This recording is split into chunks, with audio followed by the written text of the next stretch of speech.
It's Stephen Lyman. I didn't know I hadn't removed Eno yet. Steven, so good to see you, man. How are you? Good morning or good evening, I guess. Yeah, it is morning for you in Japan right now. That's I right. believe. 8 a.m. And here oh in my god. Fukuoka.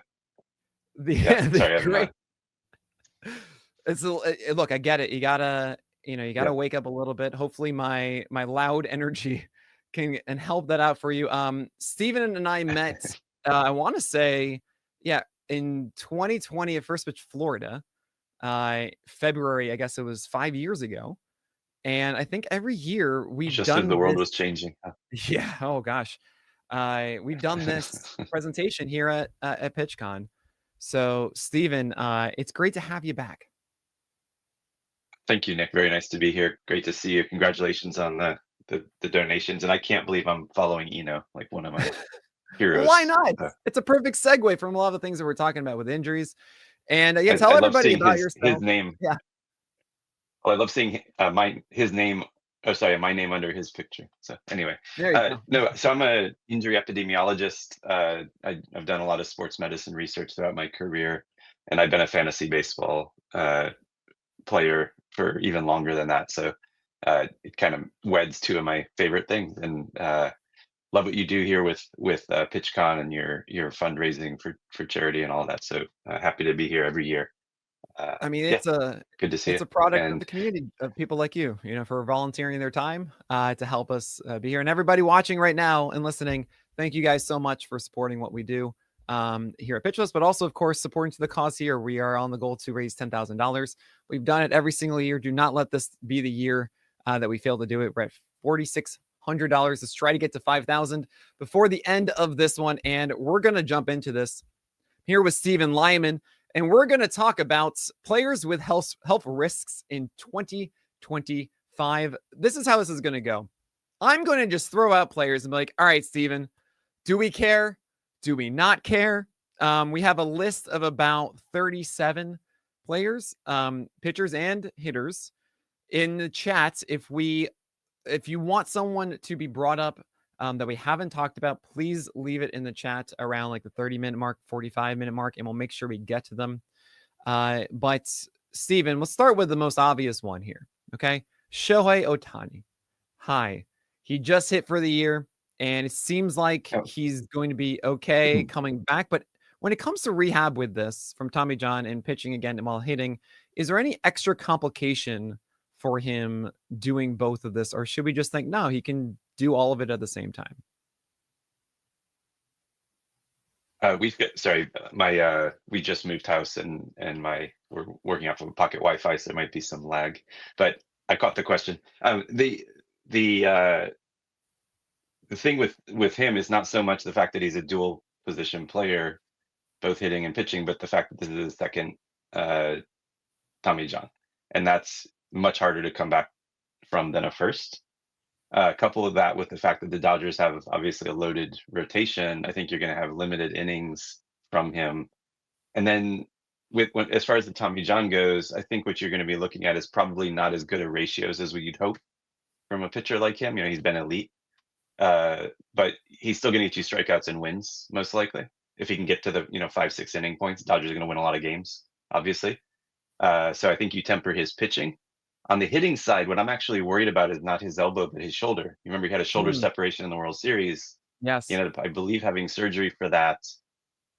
He did that running the bases. He is not going to steal 50 bases again. In fact, I'd be surprised if the Dodgers let him run much at all, especially now that he's pitching again. So I think you're going to be looking at him as more of a power hitter, less of a speed threat. Maybe dial him back to, let's say, 15 to 30 steals. I don't think he's at the 50 range anymore.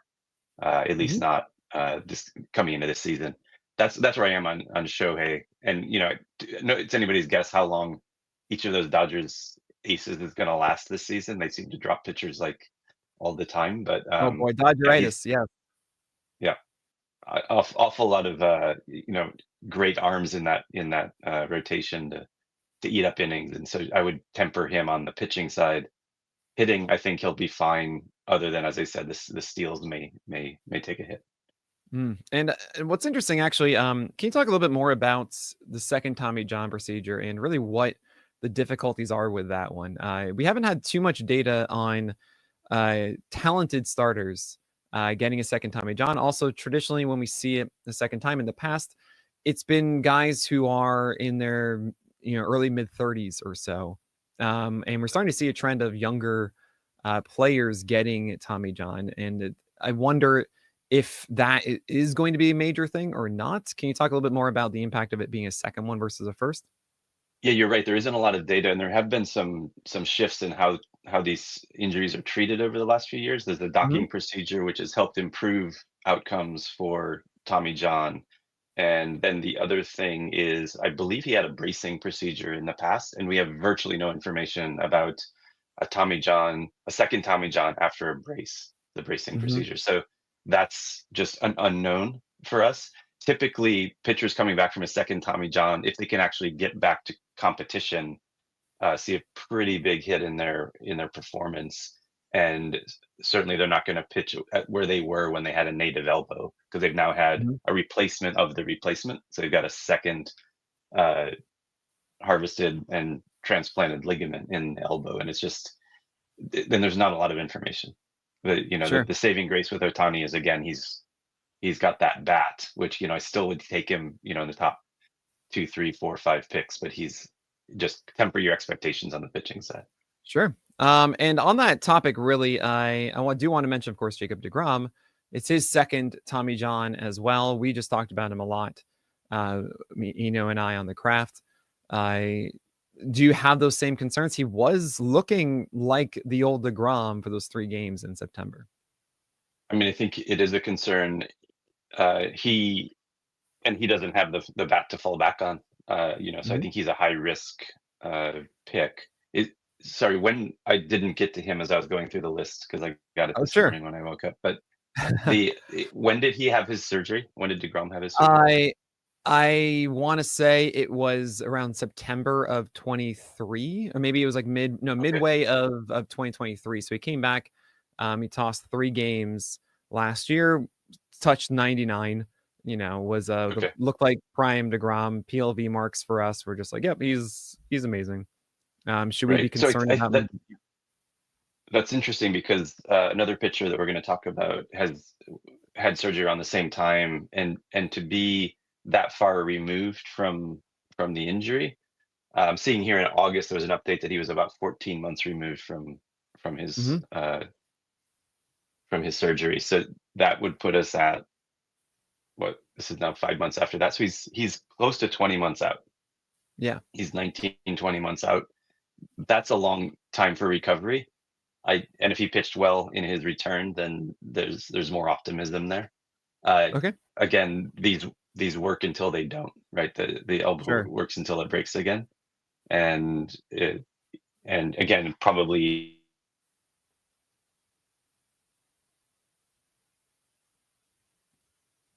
Oh no, I think we've lost Steven. I I'm going to assume that the internet went out.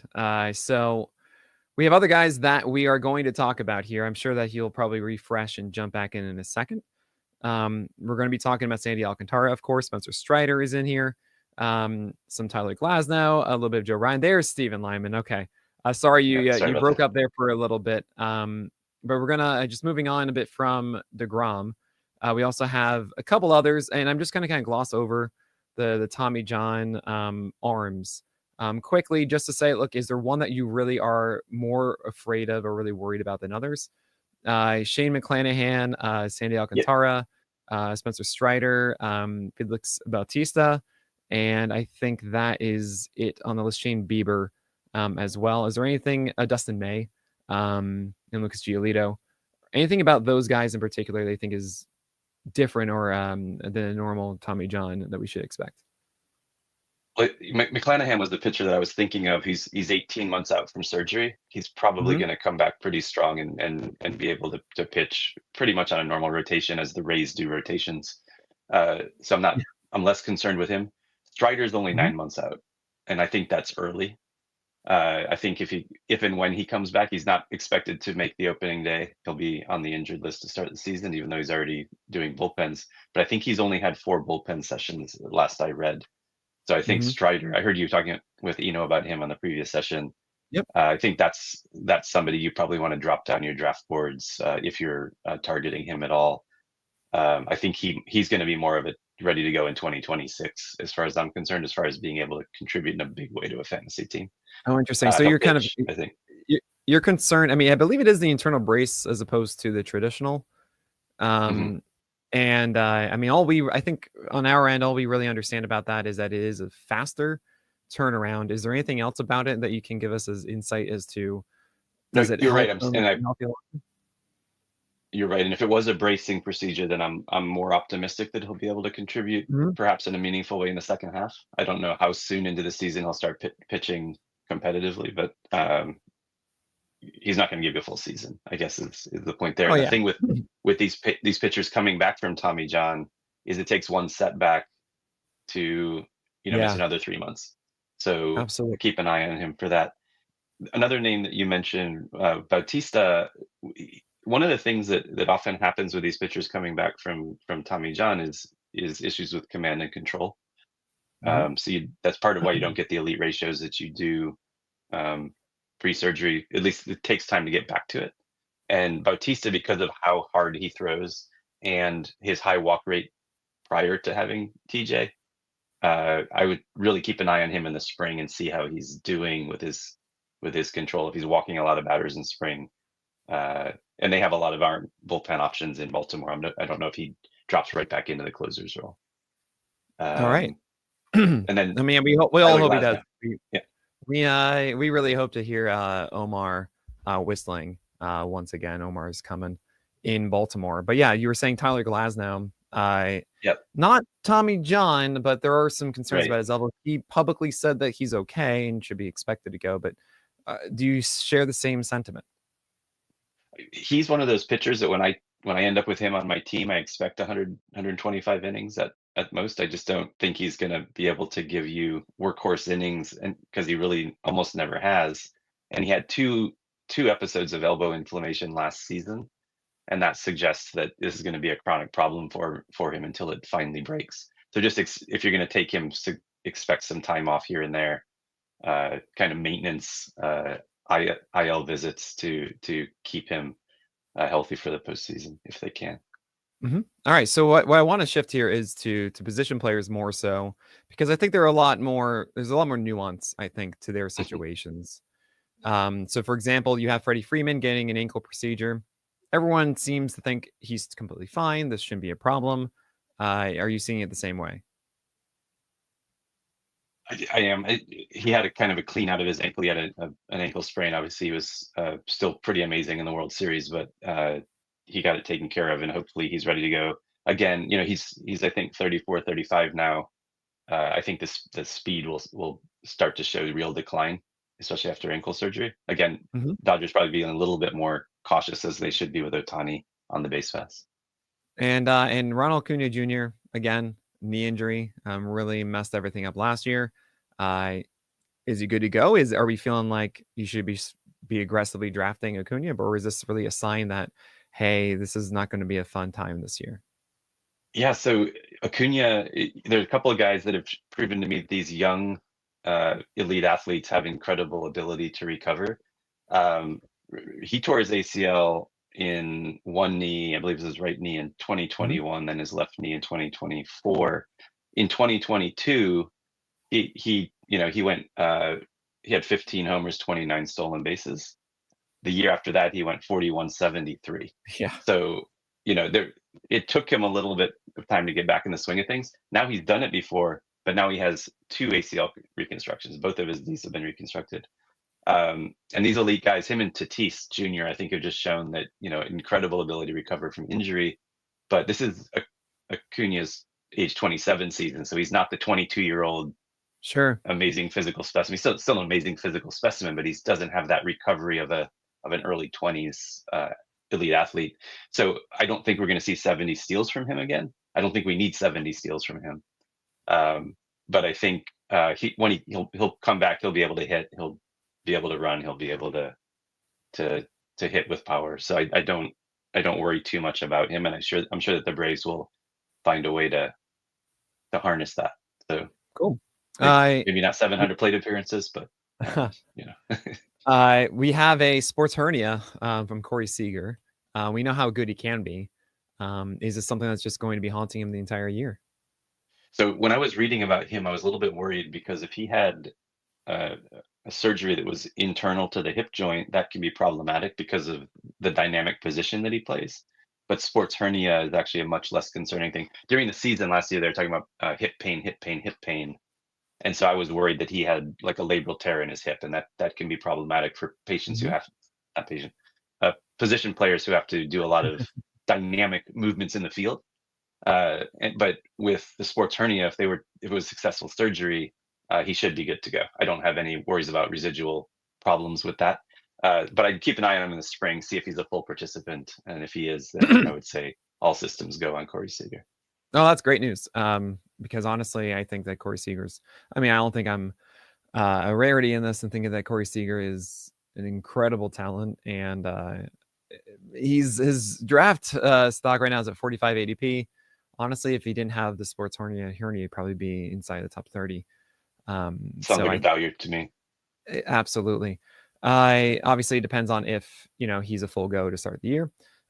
Speaking of which, we also have Christian Yelich, who had back surgery, and it seems like this has been a constant thing. But is this the one that kind of sets Yelich straight?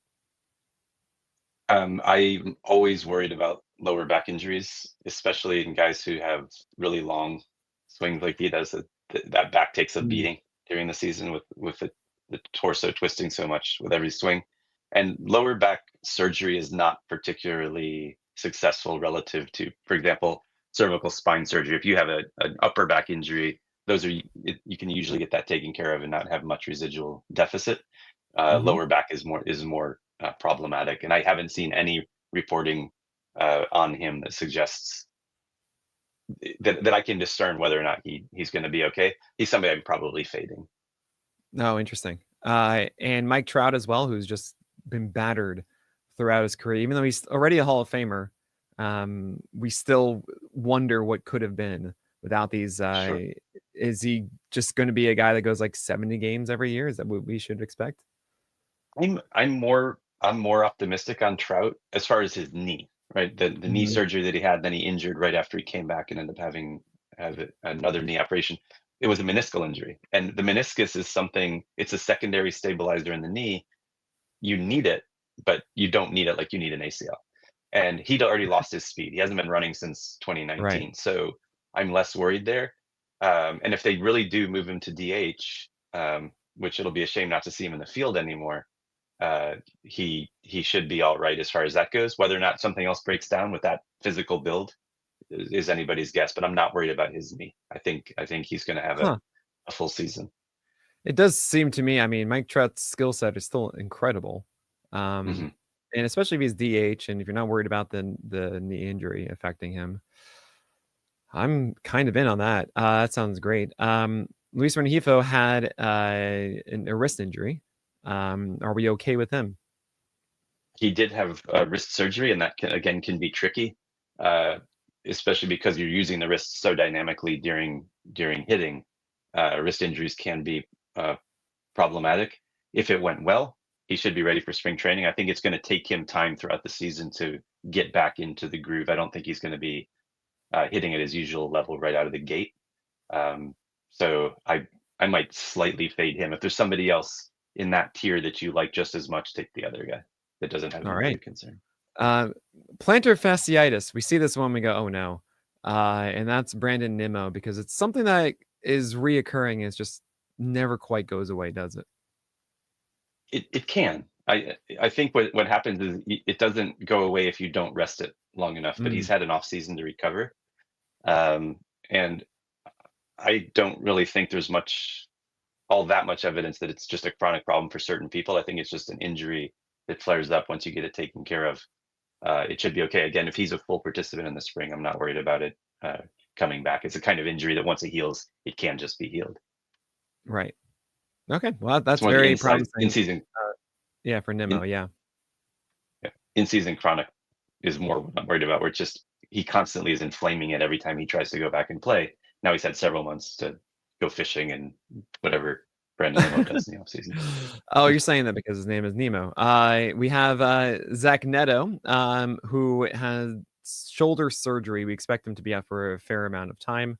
And you would imagine also that power gets sapped a bit after this as well. Is that right? It can. Let me see. So he had surgery in early November, so he hasn't had a lot of time to recover. Let's see if I can figure out. Sorry, we've reached the point in the list where I wasn't able to do my research Understood. from shoulder. So I want to figure out what kind of injury he had if I can. And by the way, I also see on the list, guys, Yuri Perez. And for Yuri Perez, I'm targeting him everywhere.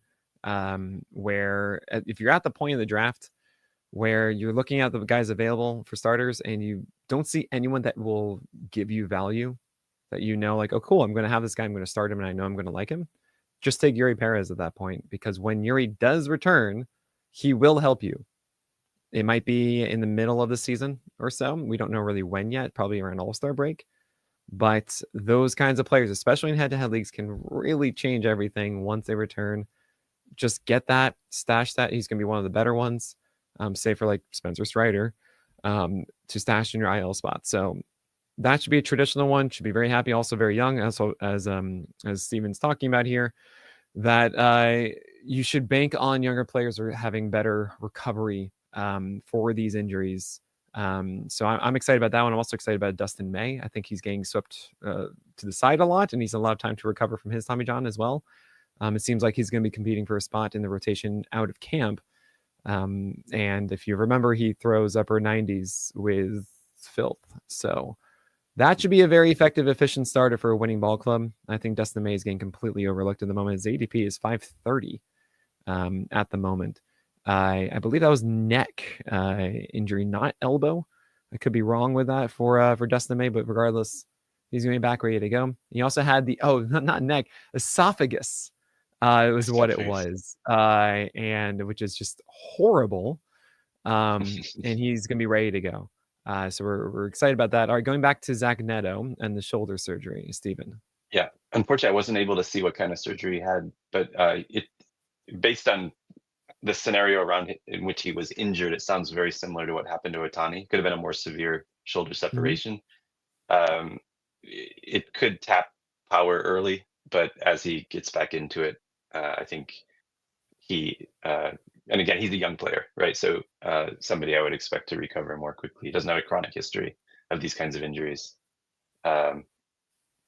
Maybe a little bit like Renfigo. If you have another guy you're targeting in the same range, pivot. But if he's your guy, you know, you're 170, 180 picks into the draft at that point, so it's less risk. And there are a pair of Texans, Josh Young and Evan Carter. Evan Carter had back, and Josh Young had wrist surgery. And I definitely want to talk about them. I do also want to mention that Glass Cobra in the chat says, if I recall correctly, the surgery that Yelich had was different than usual and expected to, quote, fix, unquote, him more than otherwise.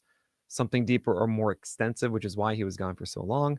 And then Bun Singles Jordan says the surgery had been an option for a long time, and he really wanted to push through and go to the rehab route as opposed to getting the surgery done the past few years. Backs generally scare Jordan off with the repeated dynamic rotational movements. Need to play the game, but as a Brewers fan, I hope he can bounce back well. Jordan, it is good to see you, and make sure everybody watching right now that you are going to tune in on Sunday night for the reunion episode of the In the Deep podcast with Jordan White and Christopher Weber. It's been over a year since the two have done a podcast together, a year and a half, I believe. And we're very excited to have that one-off episode with them. So, Stephen, bring us back to Texas here with Josh Young and Evan Carter. What can you tell us about their injuries and their outlook for 2025?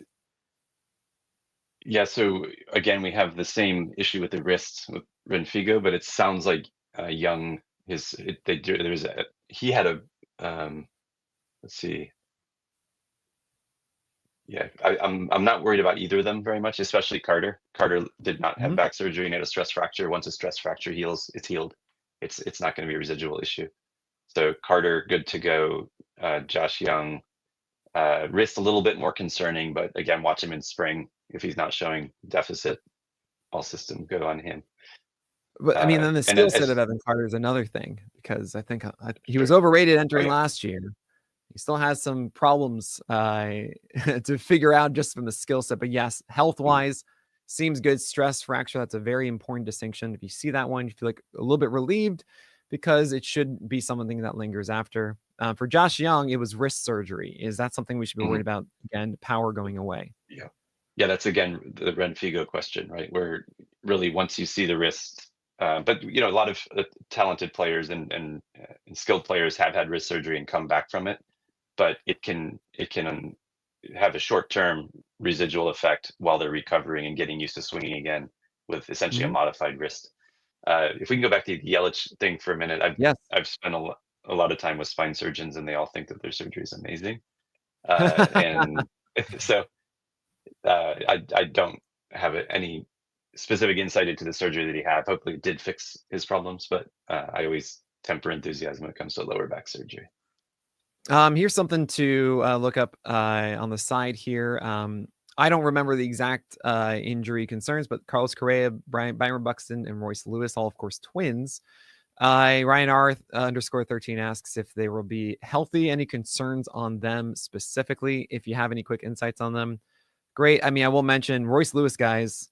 He is a talent. As a pitching analyst, when I can tell that this hitter is, I'm terrified for the pitcher looking at how the hitter is inside the box. That is how I know how good a hitter is. The guys that I've felt that way with this past year from Youngins, Royce Lewis, Riley Green, and Mark Vientos. And I'm so in on Royce Lewis, because when he's on the field, he's going to be amazing. I don't know, Steven, if you have any quick insight to Royce Lewis and his outlook based on his injury problems last year. He had soft tissue torso problems late in the season, and I'm less worried about those with an off season to recover. Those tend to heal. Soft tissue injuries like muscle strains in the abdomen and that sort of thing. So I'm not really worried about him. He's had the two major knee operations, so he's kind of in that Acuna bucket with a different build. I would expect him to be good to go as long as the knees are cooperating, and it seems like they already were, because he's already been playing on them. Carlos Correa, we talked about plantar fasciitis not really being a problem after it recovers. He's now had that problem 2 consecutive seasons, so that might, and he's not getting any younger, right? He's now in his 30s. I think he might be a player you temper enthusiasm as far as how many at bats he's going to give you. And who was the third player? I apologize. It was Royce Lewis, Carlos Correa, and Byron Buxton. The perennial, he would be a Hall of Famer if he could just stay healthy. This is the year, Steven. No. I know. We all just want. I mean, guys, it's really good for like a good couple of weeks. So just go get him for a couple of weeks, okay? It's gonna be great. But Royce Lewis, it does seem like you're okay on. Yeah, I'm okay with Royce Lewis. As I said, Correa maybe temper his at bats for the season as far as projections, and Buxton is Buxton. He's just gonna Buxton. So what are you gonna do? Now I remember in previous years you had a lot of concerns about soft tissue injuries, and it seems like okay if they had it last year, but they had the offseason to recover, that's okay. But really for us, when we see that in the season or at least early in spring training or so, we should be cautious. Is that right? That's right. Yeah, some of these core injuries, when they happen in season, they can take a long time to recover from if you're going to let it heal all the way. And if you're going to rush back because you really want to keep competing or you're in a playoff hunt, you at a pretty high risk of re-injuring, or because of how the kinetic chain works in hitting as well as in pitching, you risk injuring another part of your body because you're adapting your movement to compensate for what's hurt. Yeah, in season, that's concerning. And I actually want to bring it back to a pitcher just for a second. Speaking of the Twins, Joe Ryan, his season ended with a grade 2 teres major strain. This was in, I believe, August of last year. And recently he says, quote, "I feel great." Cool. Best trip of his life. Should we believe this is something that carries over, or do we feel like he's escaped and he should be good to go?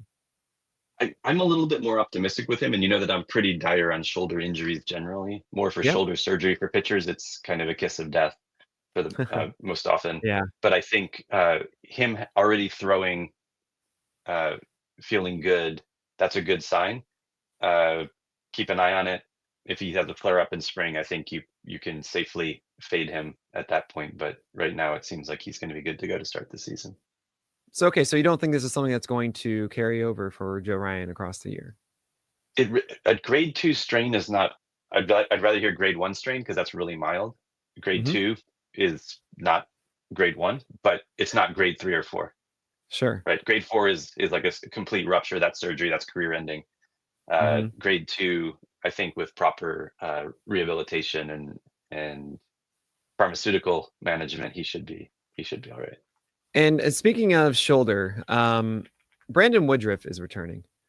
Brandon Woodruff did go, underwent shoulder surgery to repair the interior capsule in his right shoulder. Is this just a come on, there's no way this is going to work situation, or is there some hope that Brandon Woodruff can return to form? Um, shoulder surgery scares me. Mhm. I really, even he's somebody I think even if he's coming back and he appears ready to go, it's going to take one pitch or one game to have that Oh boy. shoulder. I mean, I'm not. I'm putting him. Yeah, I don't think I'm going to be targeting him anywhere. Glass Cobra mentions that Brandon Woodruff surgery is, quote, the Brandon Webb surgery. Oh dear. Um, I'm still gonna say, what the heck, get Brandon Woodruff at the end of your drafts because you can just drop it if it's terrible. Sure, and That's what that's I'm fine. gonna say. If he's your late round flyer, I've got no problem with that. Right. Okay. That's fine, guys. All right. Okay, moving on here to a few others. And by the way, everybody, just leave in the chat here if there's someone that you would love Steven to talk about. This is the moment to do it. I really I gotta say, guys, it is awesome chatting with Steven like this. Sometimes we get lucky; we get to hang out more than once a year. But this is my my routine check-in with Steven, and it's great. And yeah, just what else is going on in your life right now? I mean, you have your own Japanese whiskey podcast. If everyone didn't know, it's the #1 Japanese whiskey podcast. You should definitely listen to that. Sometimes when I see Steven, it's when he's at a whiskey tasting here in Brooklyn, which is incredible. But yeah, tell us what's going on in your world. Yeah, so yeah, that's another part of my life is Japanese beverage alcohol and especially spirits. So I have a book, The Complete Guide to Japanese Drinks. I thought about donating a copy for your charity auction, but it's not really on brand for PitchCon. Um, Unfortunately, not, but yeah, very kind of you but to offer. yeah, and then our podcast, obviously, if you're interested in spirits, is Japan Distilled, what I do with I my apologize, my not whiskey, just Japanese spirits. co-host. That's right. Yeah, we do support Japanese whiskey, but traditional Japanese alcohols such as shochu and awamori as well. Which, if you don't know what those are, listen to the podcast. All right. But, Fantastic. Definitely do that. We have some questions here. Rafael okay. Devers and his recurring shoulder issues last season.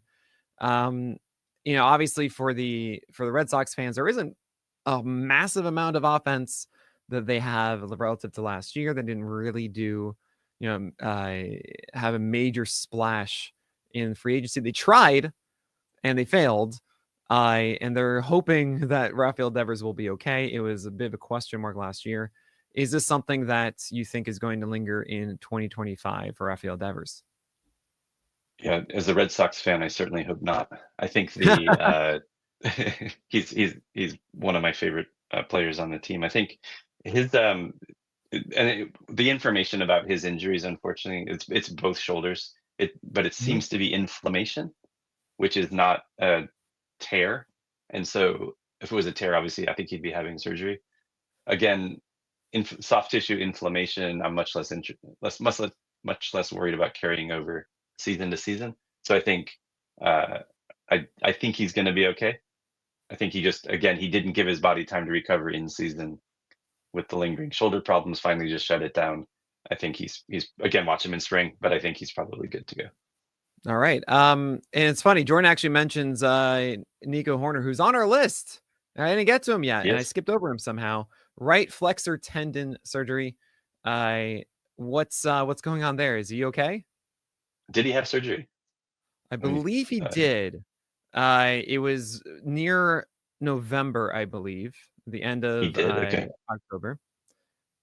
Yeah. And you're And welcome for doing your job for you, Nick. All right, Jordan. You know, I miss you, buddy. Okay. But let's temper it a bit. I'm just kidding. Good to see you, Jordan. Please continue, Stephen. yeah, I think it's going to really depend on with that injury. That I'm more concerned about that with pitchers, obviously. So this could affect his swing, especially early in the season as he's recovering. He hasn't started hitting yet, as I understand. So Right. he could be one of those stash and hold for when he comes back. But I wouldn't rely on him as a cornerstone on the roster, at least for this So season. But I think going into the following season, it's all systems go. So Matt Nielsen's asking about Matt Brash. He got Tommy John in May of 24. It seems like if it's not a brace procedure, then that kind of means August or so as the earliest, and you shouldn't really expect a lot out of him for 2025. I mean, correct me if I'm wrong in that one. Now you're doing my job for me. Oh, But I would got agree you. with No problem. We've got to go in from Less Than Dave. Good to see you, Less Than Dave. Brent Rooker had forearm extensor surgery reported on October 4th, and he's expected to be ready for spring training. Can you tell us a little bit more about that? Sorry, first name. Brent Rooker. It's forearm Brent. extensor surgery. What is that? Yeah. I have no Forearm idea what extensor. Yes. It's the extensor is a specific apologize, ligament or tendon in the forearm, and it's not a common injury. Let me see.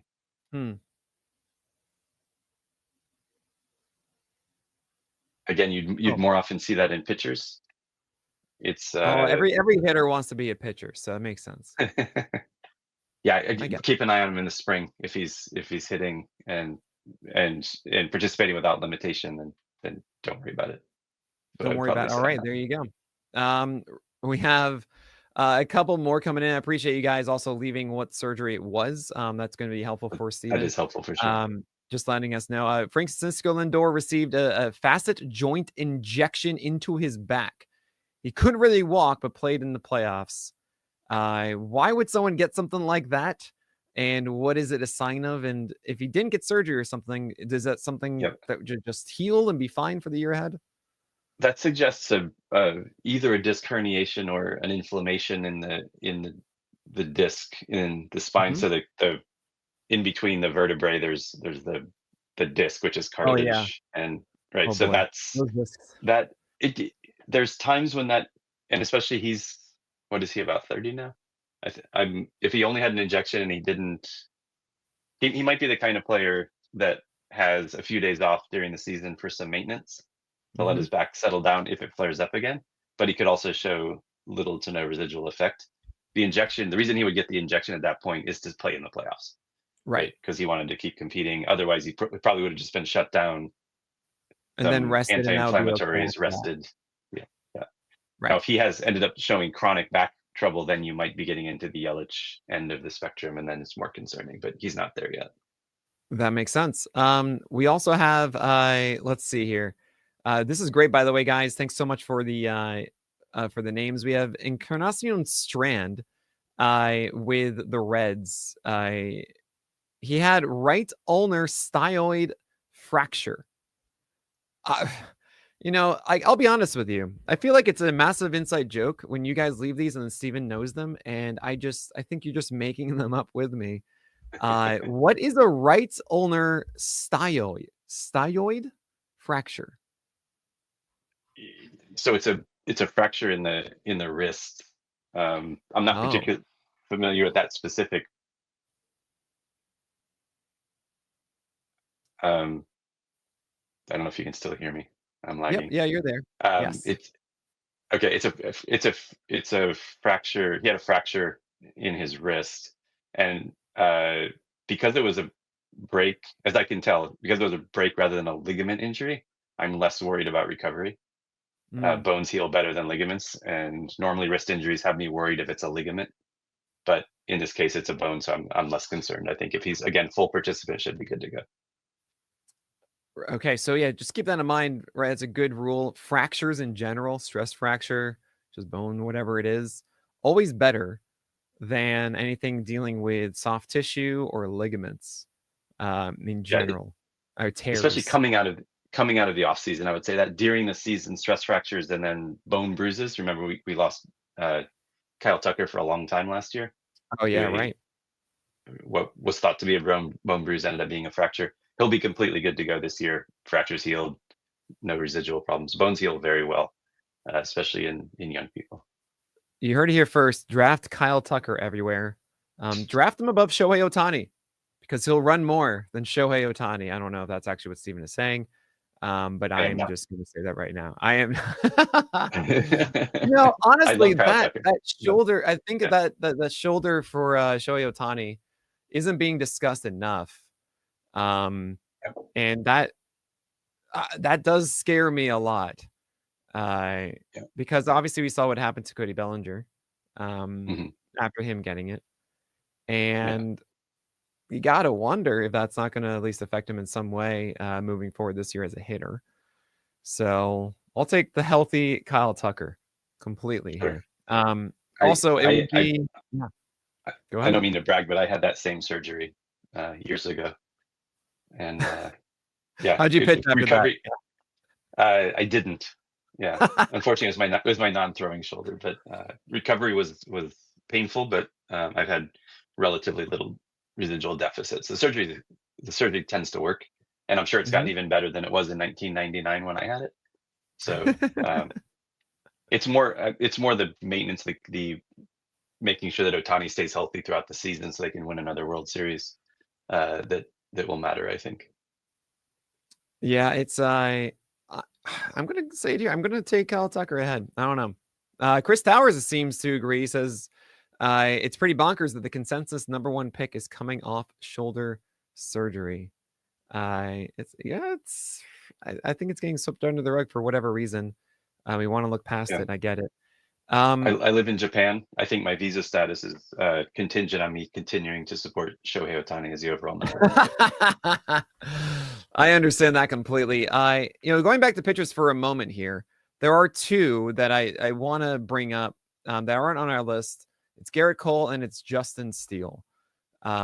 Garrett Cole, obviously last year, delayed for a while and then he pitched again. And if there's one phrase that you have to say during this, you're going to say it now, I would think. Are we out of the woods with Garrett Cole?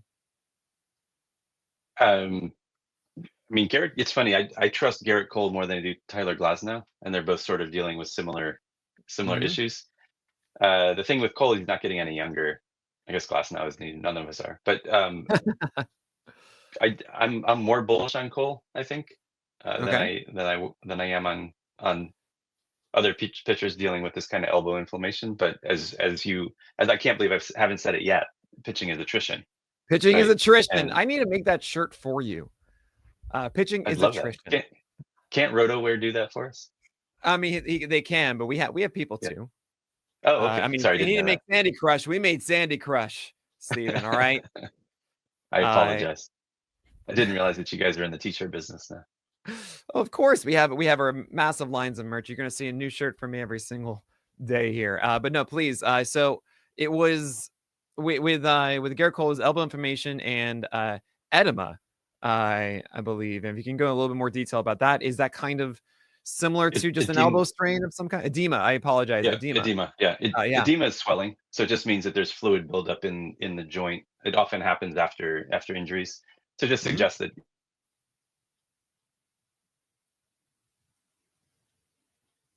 So that's not any different than probably what a lot of pitchers who are dealing with elbow inflammation would experience.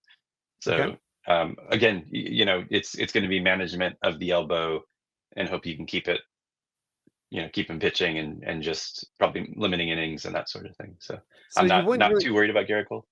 interesting. So you don't really think that there is a tear or there is an actual problem that like speaks to Tommy John or something along those lines. You just think it's a lot of inflammation buildup.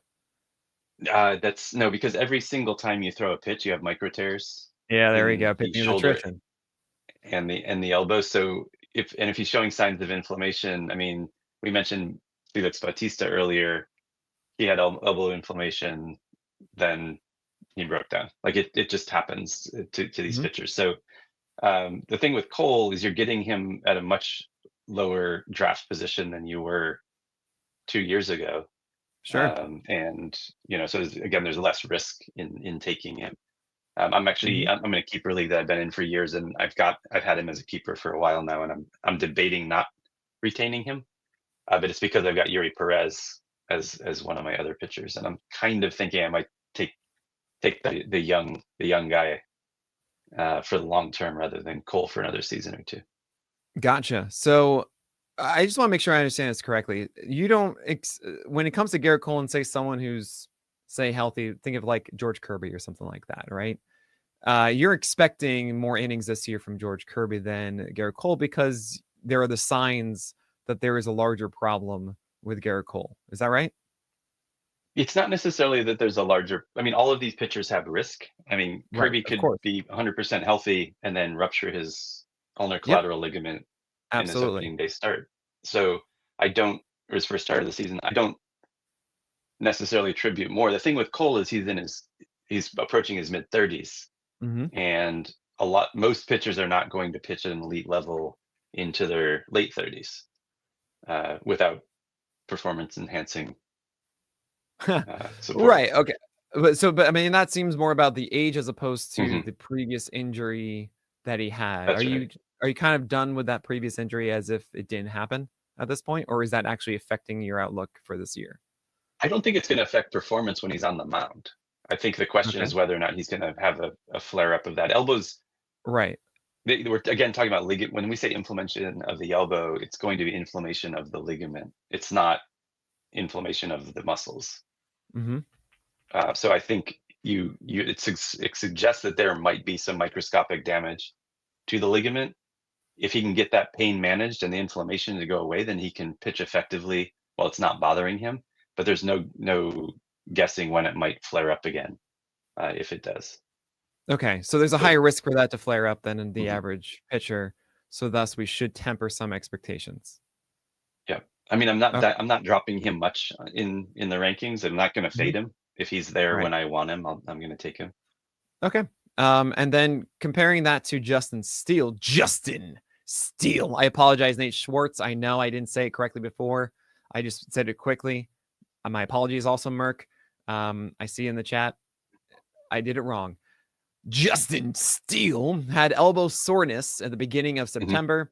He did avoid the IL, but then he eventually did go on it after. And it was only out for 2 weeks. I thought they were just going to shut him down. There was no reason to push him, but he felt like he was good enough to continue. Is that the same realm as Garrett Cole? Is it different because he's younger? Should we be a little cautious with Steele entering the year? He's 4 years younger, and because he was able to come back so quickly, I'm less concerned with him. Where Cole had a longer absence, I believe. He didn't pitch a lot no, last he had year. months. Absolutely. And it was because it's short like that. You don't think this is the sign of something that's going to be a larger problem for the year ahead? I think not necessarily, except pitching is attrition. We're just not ever sure when that's going to break, right? So, but I wouldn't put any more concern in him than I would any other pitcher on the draft board. Okay, good. Because I love Justin Steele. I think he's a phenomenal pitcher and he's getting dramatically undervalued this year. So the only reason I was thinking that was because of that elbow soreness that was affecting it. But glad to hear that. Similarly, Max Fried is very much depressed because not because of skill. I think skill wise, Max Fried is phenomenal. Just needs to ramp up for a second, and then he's great for the year. But because he had left forearm neuritis in July and landed on the IL for Atlanta, the Yankees certainly aren't concerned about it. I assume they saw the physical and everything like that, and whatever it was to say like he's okay and we're cool with this. Is that enough for you to feel like, okay, we can draft Max Fried, he's recovered from it?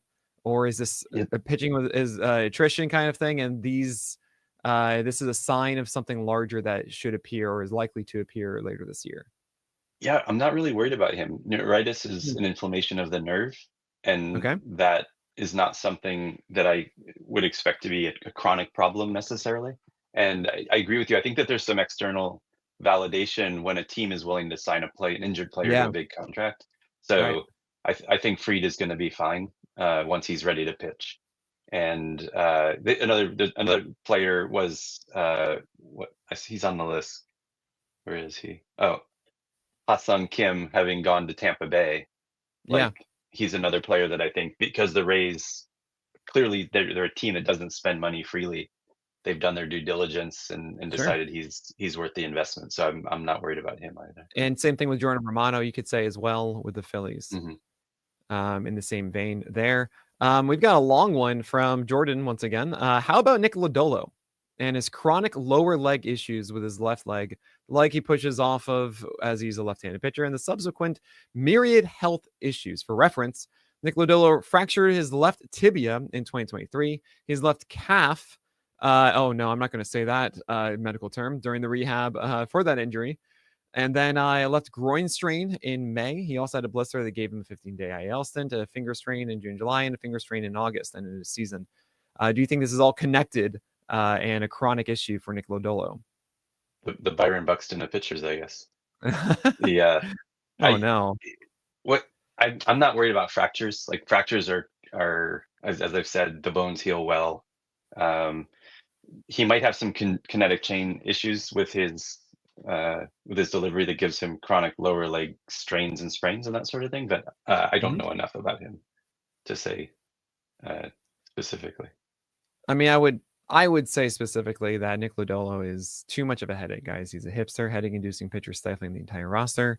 Even when he does get on the mound, I would imagine it's going to be a little shaky. It's also in Cincinnati, which doesn't do him any favors. He is a home run prone pitcher, and he has just not gotten into any sort of groove to have a changeup that works consistently against right-handers. And it's hard to imagine that he's going to find that rhythm this year. But for real, though, where are you going to draft Sandy Alcantara this year? All right, give me a minute. He's coming off of Tommy John. He threw 99 in a bullpen in September. That's what we know about him right now. He got Tommy John in September of 2023. So he's going to be decently removed 16 months or so. Yeah, he's in that McClanahan. McClanahan. And I am a McClanahan fan, everyone. Thank you. All right. Yeah, no, I when somebody's that far away, when they had surgery the season prior to last season, I'm more bullish on their opportunity to perform and give meaningful innings in the upcoming season. But I don't know where I would draft him. You tell me where I should draft him. I would say, we're going to see about 150 innings, though. I think that Sandy Alcantara was actually really bad at his put-away rate in 2023, worse so than usual, especially with the changeup, I think, to lefties and the slider to righties. So that should be corrected for the season ahead. He's not a 19%, 20% strikeout guy, guys. We know this. Don't treat him as such. It is too bad, though, that the left side of the infield is really terrible for the Marlins. With Xavier Edwards at short, which is just, that is not good. At least it's not John Birdie, I guess. Not John Birdie, Joey Wendell. That's what I meant. They're the same guy, of course. But yeah, I think he's going to help you whenever he's on the mound. It's just, you're not going to get the massive volume, and you're not going to get the massive number of wins, and it's not the best defense behind him. So it's not ideal, but I want him as my SB4. That'd be cool. I'd love that. I'm taking him before Brandon Woodruff. I'll tell you. Yes, absolutely.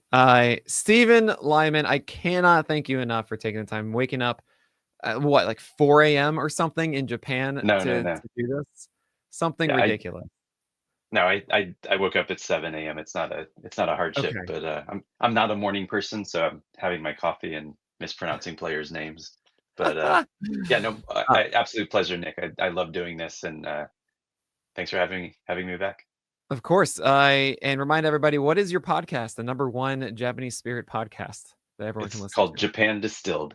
There you It's go. all things Japanese distilled alcohols, the traditions, the history, all of that stuff. Fantastic. Invaluable information. Stephen Lyman, thank you so much for being a part of PitchCon this year Great, thank you, Nick. and every year. Take care.